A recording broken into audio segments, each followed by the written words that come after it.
Doolittle. My name is Scott Goodsay. I'm a nurse at UNC Medical Center. Do you have a few minutes to talk with me? Yes. Good. I appreciate you taking a few minutes out of your day. I'm very concerned about the lack of mental health care services available for the citizens of North Carolina. Seems many public officials use this when they're campaigning and saying it's a priority, but yet there are no improvements or new legislation to address this. I believe you use this as well in your campaign and said in your first term, you worked very hard to improve mental health care in our state. However, there was no legislation that I could find that was brought forth during your first term. Why is this? Well, healthcare changes are very complicated, and we are working towards improving healthcare in North Carolina. Well, the lack of services in the state are causing these patients to get admitted as inpatients at hospitals to med surge units and ICUs and getting sedated and restrained and are not cared for nurses and MDs who specialize in mental health care issues. Do you think that's right? Absolutely not. One of the other issues is we are a big military state, in fact, the third largest in the nation with close to 1 million residents who are military. There are military health care issues associated with this population, mainly PTSD. Did you know that some soldiers have to wait 9 months to a year to get into a program to address these issues? No, that is terrible.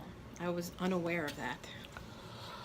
There have been numerous incidents involving PTSD where innocent people have been injured or even killed. The state is not doing anything to remedy this lack of mental health services for the military, and we currently only have 3 facilities in the state. This is mainly due to the fact that our government decided to close down one of our facilities a couple years back. Now, how does that make sense? Well, it really doesn't, but after allocating all the money to bail out energy companies to clean up coal ash, or say a $500,000 fund to fight the HB2 legislation and everybody that may object to that, which of course makes no sense, and it has already cost the state hundreds of millions of dollars in revenue, and that number is just growing and will continue to grow as long as that bill is in place.